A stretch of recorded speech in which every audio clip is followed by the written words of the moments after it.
say unta ehu saade no obehu na bickering kakra wo ho ase menase pobi kakra between tension kitwa between the secretary and then the chairman, because we your political structure na secretary no yakwa the CEO of the political party. It embebre no almost the secretary no you secretary no more than the chairman. If the chairman in you be a oti asemo ase a eya na a star question adwum say the secretary na ejima because secretary ni more. But under the tenure of Nana Kwesi, who a certain level of chemistry. Secretary yena juma, chairman yena juma, omokabum yoma juma, respect ni wo.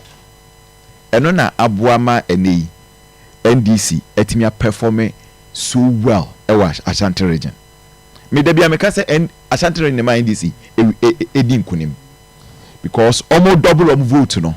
Almost a year, Juma make sure say MPP intimate target no maseti ama womo. And say what can you say ya? Wunti mi enka embu eningu so and a gloss over the competency of Nana Kwesi and that of his regional secretary and of course the rest of the executives. Omo aye Juma pa. Omo aye Juma pa. Adansi asokwa. I saw videos so Nana Kwesi ne Amoakohene, Dr. Amoakohene. Omo na mo anajofa. Secretary ni the chairman. Omo komuti abum. Adwuma. And you see, Osha Nigeria Nana Kwesi 87.9. It tells you say indeed Akoma general secretary no. Sorry, the regional secretary no. A bear fruit. Why would you be happy? You're saying that Akoma no say. Na say recommend say yemfama secretary na say secretary na of the man no aye Akoma Akoma because nipa ebire na epe. Right? Look, say John, na me person me can we ba me can. Na Kwesi kru nim se nim sa asem no. I know for a fact say you okay a fact. Yes. Men can say me I didn't any fact make I just say sana metete. Undi we am me come inside. His Excellency the President of the Republic. Akache na Kwesi say na so dwumadi o di man on the executives. And he is the head of the executives. Yeah. In terms of and munyam. Did you open on the bemano? Nanado time. Question Nanado time. His Excellency the President, the former President, Nanado time. We Kumaudia acquire something which is there.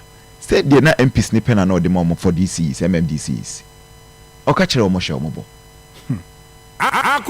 So that's it. It is His Excellency the President of the Republic. I'm not going to say I was in a near so you may do an executives in the other head, you know. A foot to be at Bemano or Bayer Juma. I mean, what is it? I mean, what is wrong with that? And a young one, regional chairman, why Juma in the history of the party? Look, regional chairman, Pierre Robert in this area, Juma and Nakwesi. And to say, Ubi and your appointment and then Nakwesiana. Is that what you're saying? And you'll be in your appointment, but look, now, Dr. Amoakohene or recommended no my fan, no. The regional minister man also Ubi can want but even the MPP people are saying say the president has made a right choice. Tamwa Dr. Samuel Sapon Ewo KMB, he had the support of every single person and he succeeded. Oh look, and for Sinaderi in a buy in Shiazu constituency we beat Dr. Samuel Sapon akona a record holder as the PCR when you have the highest number of voters in NDC and for Sinaderi by obey we. So eti still na Kwesi kai no appointment there wo ya once the person is coming to serve in the public office no and let's say the party for no enquire interest. But what about politics who appointment keke it be change obi adwem ane to abama and you need nkrofo womu ye respected womu hu niasem gidigidi makashe politics na ye no e say enye gidigidi o sa gidigidi dabi e man from pesa anema no opubi o gentle or command respect. This is a very young guy. Dr. Amoakohene is a very young guy. I think say me kwa mechen no but respect of commanding. He commands a lot of respect, and he is coming in as the youngest ever regional friends and minister in the Ashanti region. Oh yes, he is coming in as the youngest ever regional minister.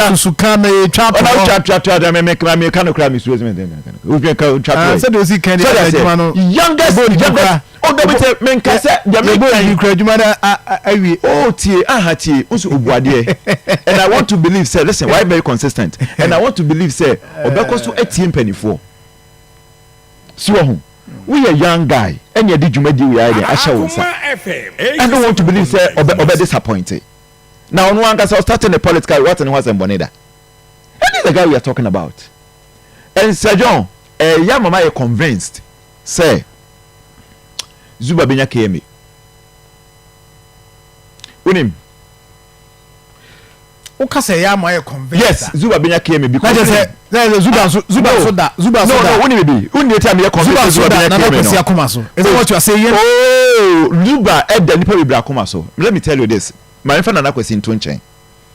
I'm sorry to say this, but me nipa nidi because me were principle political principle we say I don't share information because the people that I deal with and they don't share it. No, I'm not going to share it, but my mouth clue tell me moody me share, but I'm going to give you a clue. About the thing do you no. If you are not sharing the person's the only man say my mouth information but who need baby free creba penny pa ba ko frame me from Accra. Nkomo on di na. Yeah, men come. Ade aso we nkomo. Na oni penny cross. It's not about the penny. It's not about the penny. But you penny pa e ba no ti. Penny pa we nye information when information is classified. And as information we share biasa. Because after all, appointment go so ekoso. Penny pa ba ko frame me from Accra. Ena obusam say unim say a ban appointment and that this is the second time wa me such a call na me wo year bi Accra na omo appointed a colleague of mine into the office of the foreign ministry Shaya Kubochitai. So national security for no more year your friend is saying checks background check of that person me officer na omuka so bi ehwehwe me to man no busa me nipa no ho nsem minimum until so mu free ho no and say na me so mu free national security, and I was the only person they contacted in the office, and I spoke very well of that particular person or eventually the man into the crack say 3 days ago me catch her enra say enrechi say penibia frame from Accra, one of the NDC big guys, and they busa me about Zuba say isi na me ka say Zuba has the experience. Zuba can do the job because me na so ni Zuba aye MC ewo Obuase, and as far as I know me nya ne ho asemboni bia that time na enye ne na obi say editor 70 unko ba bia untempi na me ye field reporter me nya ne ho asem bia in fact I think me Obuase once pen na me call a story wo. Now, unima deba kwa mde respecte no. Unse as a politician, no, normally, and I'm not saying so you. No, I won't share this. Hey, I won't share this. But we, dear be mami who say, unim, who follow structures. The message mechanic, who follow structures. Akoma FM. So that's it. Who follow structures. And maybe because of his background as a journalist, he also come on there, right? But I feel say, as a Macron, I feel say we're competent enough to hold that particular position. Very competent enough. That doesn't mean so be a competent, but Obusami specifically Zuba, and I can Zuba once. So that's it. But Matisse Siba could be so calm. No, so say. I say former phone bi. I say why Akoma FM 87.9 assembly member and I'm a former assembly member. Mintini dini but also former assembly member. they're okay. But look, okay. But honestly, the way I name it, but honestly, the way I name it, you see, hard work pays and respect pays. Say appointment kakraba no. Say me bibi wo ho a me di to me ho fo a. Always respect your leaders. Okay. And then omoba because mo na be ka ho asem. Me da say have good relationship. Me da say Evansinkum, thank you very much. Eba mema entry ne Ibrahim enso ewrem na yedi nkomo. High Akoma 87.9 FM. But just a minute.